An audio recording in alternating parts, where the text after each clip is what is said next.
encourage people to be doing some of that.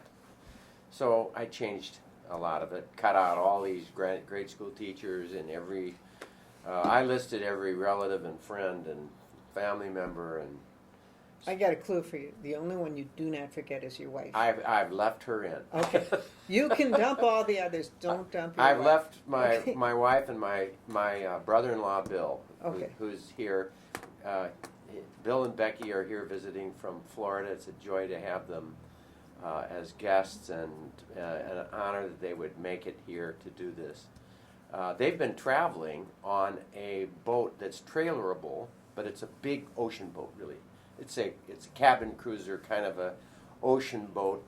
And they brought that to the Midwest? And they brought it to the Midwest. They've been 3.5 years. They've been traveling throughout the United States, up the East Coast, up through all the lakes of the country. They were going to be on the Missouri, but they've had some trouble with the motor, so they spent the last 3 weeks camping in Wyoming and Glacier National Park, and so they're 3 years on the road. 3.5 years on the road. Decided this when they both retired, I'm sure. Yeah. And it's an amazing thing. And they're still talking and they're still with each doing other. it. Yeah. And they're together, just the two of them. Huh? Camping. They can handle the boat all right. Oh, they don't need extra help with no, man, they're about as competent of people that you'll ever meet. They know every way of handling every problem, and so it's... The Missouri River is a tough one to boat on, with all the big barges. You have to really know what you're doing there. I suppose.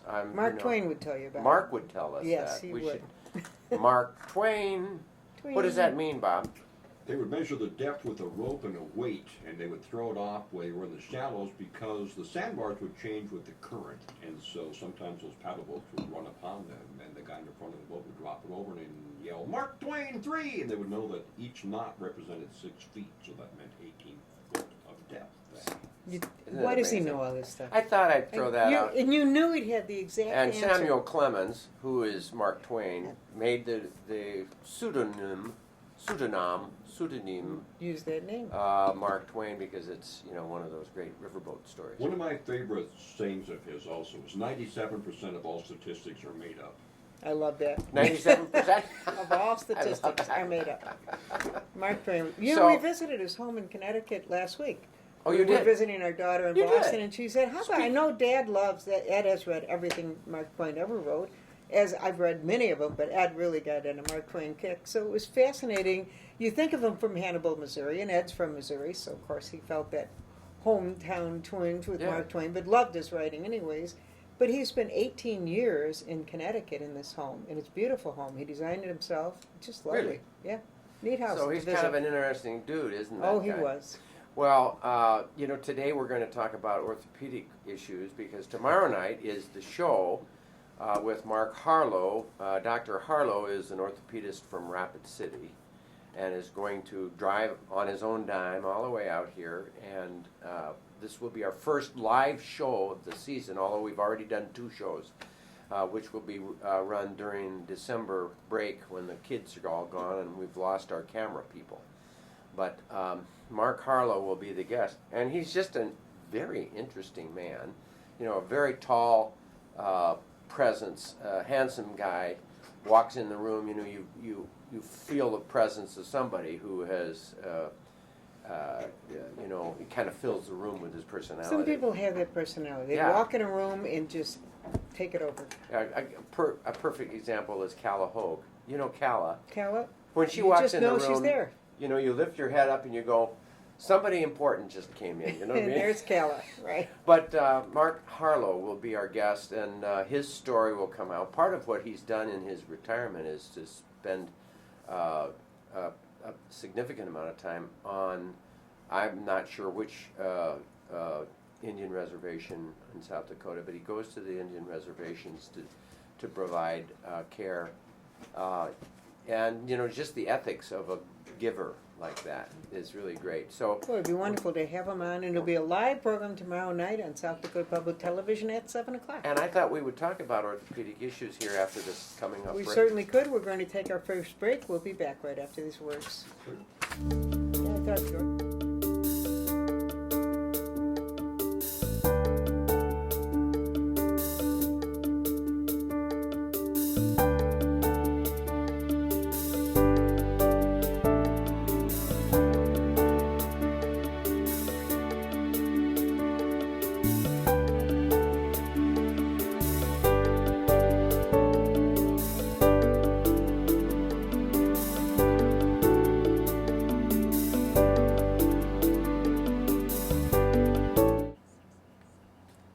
3, 2, 4, 1. 3, 2, 1. We're back. Welcome back to Prairie Doc Radio. We're happy to have you listening today. I'm Joan Hogan. In the studio with me is Dr. Rick Holm, who is very happy to talk to you about medical issues. If you have a question, give us a call at 692-1430. And right now we're going to discuss orthopedics because tomorrow night on South Dakota Public Television, Dr. Holm's first program of this season will be with Dr. Mark Harlow, who is an orthopedic surgeon in Rapid City. So who did your knee, Joan? Dr. Luby of Sioux Falls did my knee, and actually you kind of directed me to him 2 years ago when I knew I was having a problem with my wrist, and he did carpal tunnel on my wrist 2 years ago. And so this time, I just thought, I'm not going to anyone else. I just thought the guy's great, and he did a great job. He's another one of those people that fills the room when he comes He in. does. He's a very impressive guy. He does. Good-looking guy and impressive, both. Yeah, You may not have noticed, but Yeah. for women, he's a good-looking guy. it's not been one of those. Not a big thing for you, no. No, just a good friend. Yeah. And we all Well, established. he's been on your show a few times, too. Yeah. And we've established. You establish referral deals. I refer to people from the Sanford system, and I refer people from the OI system, which is separate from Avera. Not to say that I don't refer people to Avera. Probably they're my primary referral place because, and I have to say, I've been thinking about that this week. I was writing some things about what's wrong with medicine, and one of the things that I wrote about was how the systems don't get along. And one of the things that happened recently, and I just say this. The Dakota Care thing, Avera was really trying to do the right thing there. And I don't know how it may come off on the advertisers and the PR, how you pull it or one way or the other. But I have appreciated when Avera makes big decisions. They generally, they come down on the side of the You're referring to patient. something that we may not know what you're talking about. Right. Well, Dakota Care was in big trouble because it decided to try to do the public to provide one of the options that are available through the what is it called, the when you have trouble getting insurance, so you go to the government source and you look on the internet and you pick out your insurance. Right. And Dakota Care would be And one Dakota of them. Care went that route. Well, it was a bad choice, and they just basically lost all their reserves or enough of the reserves so the state insurance company, state insurance people in peer government looking at insurance, it said you're going to have to You find have to some money. stop this, come up with And some so, cash, and Avera backed them up. Avera backed them up. Good. And when there was an opportunity for everybody to get into Dakota Care, so could Sanford, and so could Rapid Regional. Sanford decided not to, leaving this one option that we have in our state that is all doctors of the state open. That closed it, and so, I'm just miffed. There's times when you feel angry about certain systems, and I suppose it's part of the systems back and forth, so on and so forth. But I will say, I'm just saying this as an opinion. This is my opinion, and of course I'm employed by Avera, but I appreciate time and time again they come out with a Christian base, and they. It seems to be that the sisters who oversee it keep their foot, to the fire and saying, "You are going to do the right thing." This is the right thing to do. And they have done it. Okay. I say that as a good Methodist. That's fine. That's fine. I'm speaking to a good Catholic lady.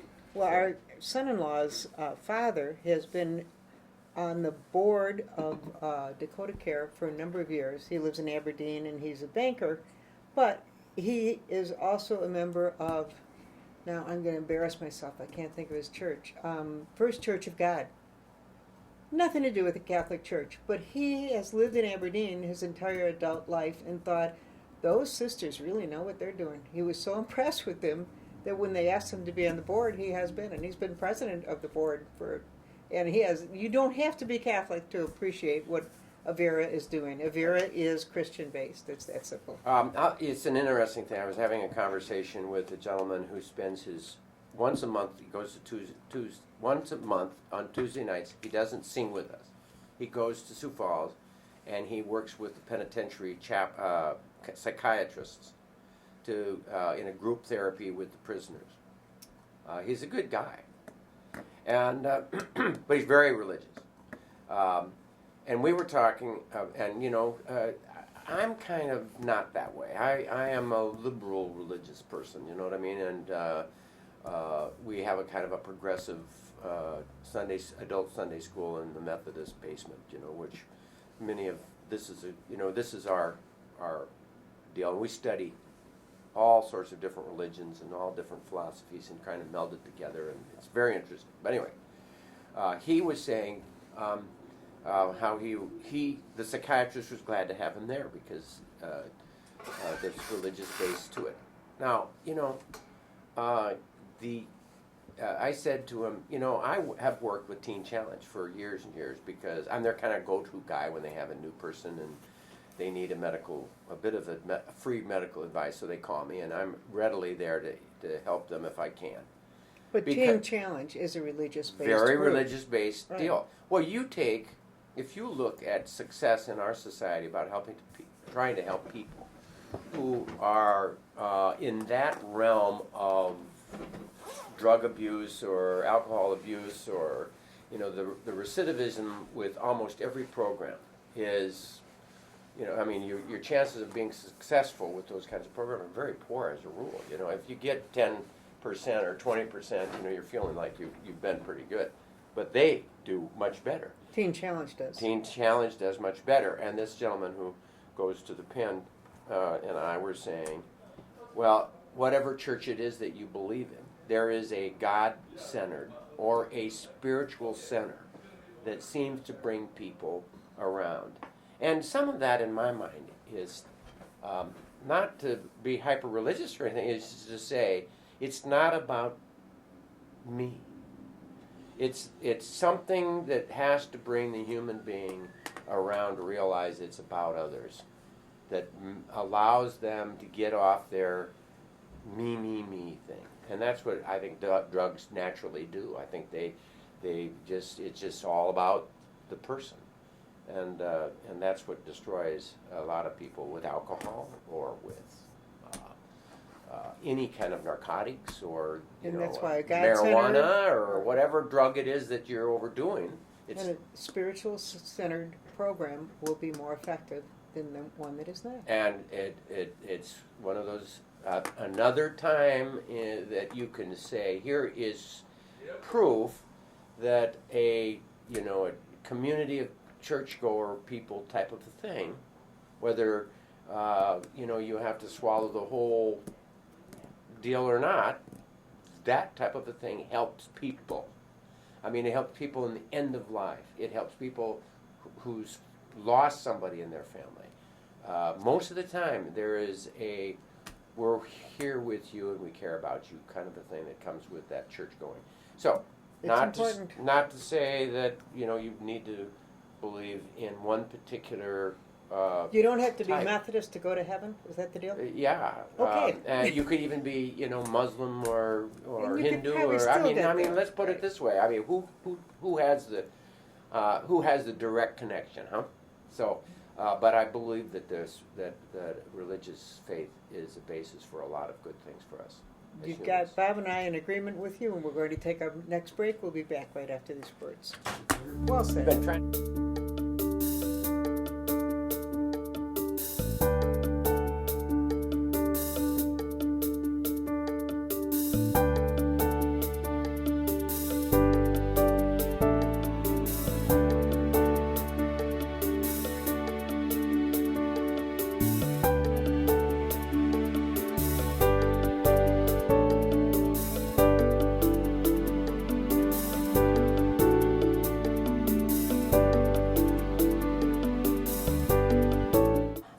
welcome back to Prairie Doc Radio. You know, Dr. Holm and I said at the outset of this program we might be talking about orthopedic. Are we moving from religion We're moving to knee away surgery? from it. Yeah, we're gonna go back Should we to do that? orthopedic, and the Let's do reason we're that. going back is tomorrow night Dr. Holm will be doing his live program on call with the Prairie Doc at 7 o'clock, South Dakota Public Television, and his guest will be Dr. Mark Harlow, a Rapid City orthopedic physician who is working with Native Americans. Do you know, or you'll probably ask tomorrow night, if there's more incidents of need for orthopedic surgery with Native Americans, or is it about the same? I think that the greatest problem with knees and hips really comes with inactivity in humans. Whether you're Indian or Irish or Scandinavian, if you're an inactive person, you sit on that couch, your bones are going to, and joints and cartilage are going to all go to crap. You need to be active. It's activity that keeps the thing going. You talk about if you don't use it, you lose it. There it is. So if you're going to have a take-home message that I would give anyone about knee surgery, it is you've got to have those muscles working before you go to surgery. You've got to be in condition so that you have something to put those muscles and those ligaments together with. Now, what they've done in your case is they didn't cut a ligament or a muscle. They separated it out. They put in the new parts, and without cutting the muscles and the ligaments and so on and so forth, they slipped it back, and then you didn't have to deal with all the pain that goes. I mean, it's just amazing what they've been able to do, in repairing. It's been joints. so many improvements, and I'm living proof. I couldn't be more pleased. We had a caller with a question as you were talking, and it has to do with this too. And this caller has swelling behind the knee and below the knee in front of the leg. What would be causing that, and what can you do for that swelling?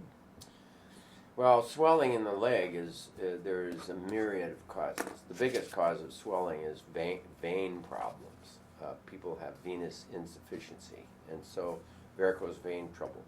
There is another thing that can happen behind the knee in the popliteal space is what is called a Baker's cyst. A Baker's cyst is named after a guy named Baker, not because he baked bread or anything. Okay. It's because It's a funny name, but it's a that's Baker's right. cyst. Okay.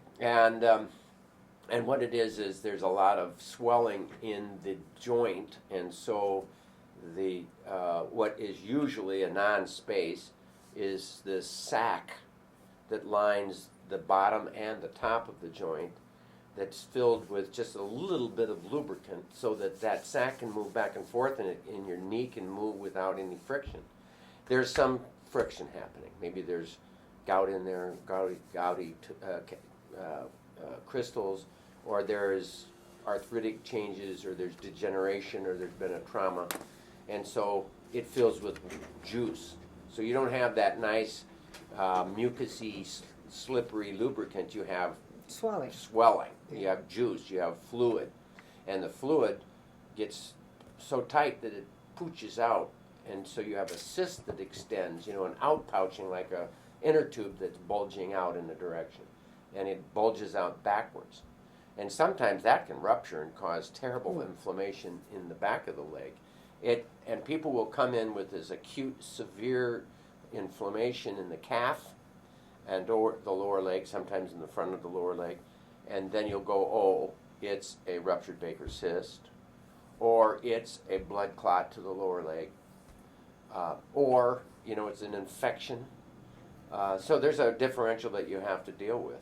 Well, for this person calling in, listening to what you're saying, I think the best advice is they need to get in and have it seen by a physician. Certainly a clot is a life-threatening deal because don't a want to percentage ignore of those clots go up to the lung, and then that'll kill you.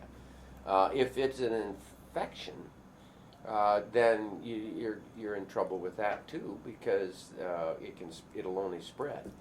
If it's a venous problem, and or it could be heart failure. So there's a lot of reasons that your legs can swell, and so I think almost every one of those needs to be seen. Okay, so we're glad you called in, and the most important thing is make that appointment now. Don't put it off. Right, and it was kind of fun to talk about a baker's cyst. A baker's Thanks cyst. for the Right. opportunity. If that's fun. Good. Yeah, I had fun. Okay, all right, well, that's good. I was thinking about this program before we came on and thought, we're getting up to flu shots and flu season. Do we wait another month, or would you fill people in on when to get them? Well, the peak season, on average, is like mid-January. So people say, well, if you're going to bet the averages, don't take it early in September because it'll be waning in its ability to protect you by the time January or February, if it's a late March flu season, kind of like it was this year.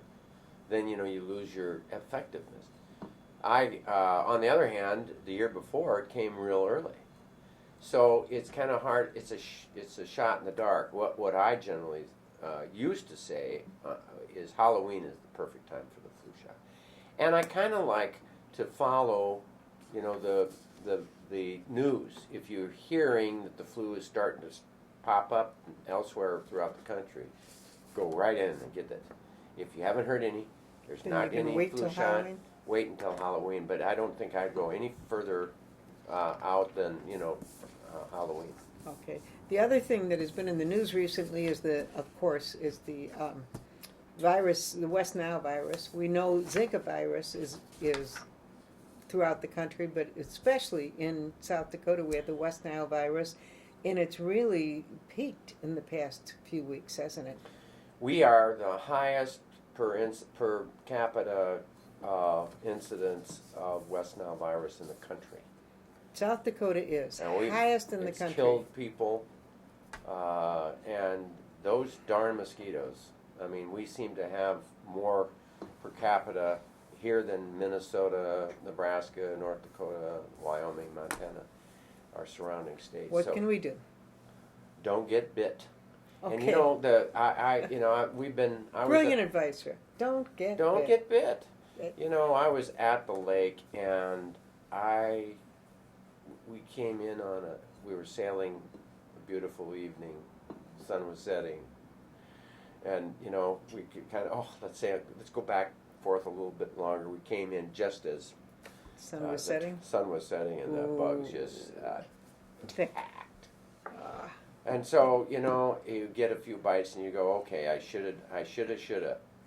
It isn't that hard to just have on your motorboat, your fishing boat, your camper trailer, Wherever it you is happen to be outside. when you're going out to do the garden, don't take any chances.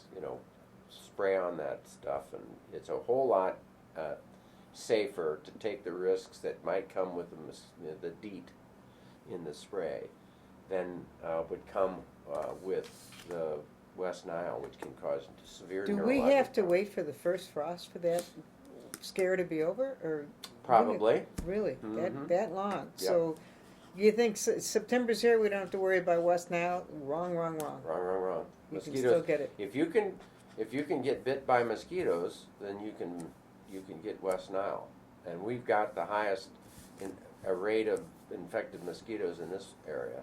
Not a good thing. We Not a need to good take thing. a break. We'll be back right after these words.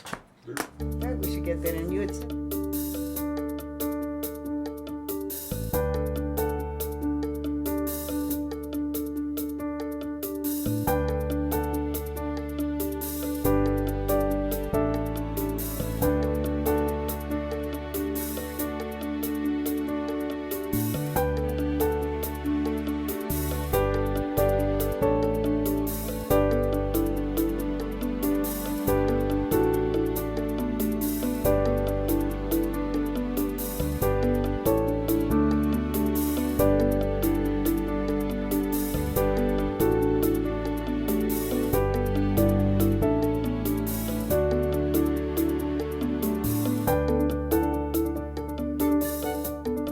Prairie Doc Radio. We just have a few minutes remaining, and we began the program by talking about orthopedic surgery, and we should probably close it talking Yeah. about orthopedic surgery. Tell us about your rehabilitation.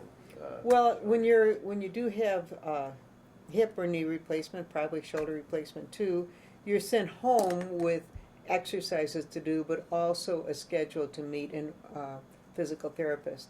So I met I did some exercises immediately, and met my physical therapist yesterday, and I see Chuck McCullough, who is probably the finest young man in Brookings. No, I really like Chuck a lot. And he is That's a good guy. he is the physical therapist at the Brookings Clinic. There's also physical therapy numerous places in town. You can And they seem to be good you people. can go I to like anyone the you like. I just people. happen to know Chuck and like Chuck, and so I was glad I went. And he filled me in on the things to do, and worked with me yesterday. And he said, "You're kind of a poster girl for knee replacement. You're doing everything fine. It's really going well." I said, "I couldn't be happier." I'm pleased too. How much bend do you have? Do you have a? Well, he said, we want to get you to 90 degrees one way, and he said, you're at 80, and he said, we want to get your knee flat, when it's extended, and you're already there. So he said, this is kind of unusual. And I said, well, I will skip the thing Thursday night, because I don't need to be in that crowd, Right. But I said, I can't miss the opening game. He said, bring the walker. You really don't need it anymore, but a walker lets people know, keep away from me. I said, Yeah. okay, I will bring the walker. I'm walker really says- doing pretty well. Yeah. But he said, if you just have a cane, they could still knock you over. You got a walker, and they really do avoid you. I said, okay, I'm coming in with my walker. That's a good bit of I advice. use the walker like the first 2 days. I don't feel like I need it much anymore. Yeah, you don't have it. I don't have it with me. I brought a cane with me. Okay. But at the football game on Saturday, I will have my walker. But if you had a cane, you could swing it at people. That's the true. That's advantage. true. But And you there can would always be put a big little crowds. vial of some kind of a drink within the cane. Yeah, I think I'll be all right. With That's these it. drugs I'm on, I don't enjoy my nightly wine, I tell you that. But overall, the rehab is going fine. I'm very happy with the surgery and with the rehab. Great. Good things. That's an important thing, and rehab is so very important. Thank you for coming to work today and being the host. Well, I'm glad to be here, and I hope all of you have enjoyed our Prairie Doc radio program. We'll listen again for next week for Prairie Doc, and right now I just want to thank Dr. Holm for being with us, and look forward to your first live program tomorrow night. We'll be sitting in front of the tube instead of going to that live concert. 25,000 people at that concert tomorrow That'll night. be interesting. That'll be amazing. I'm going to just do the amazing. show instead. That's Thanks. about how many people are going to be down for your induction into the South Dakota? Oh, I don't About know. 25,000. Yeah. Probably. Now But that they know. My family have all come in, so Oh, Oh, that's that's wonderful. very nice. Well, we're Thank- very happy for you. Wonderful weekend for you. Thank you, Joan. Thank you, Bob, and stay healthy out there, people. That's the best advice of all. Here's some more. Keep it right here. Jay Rose in next.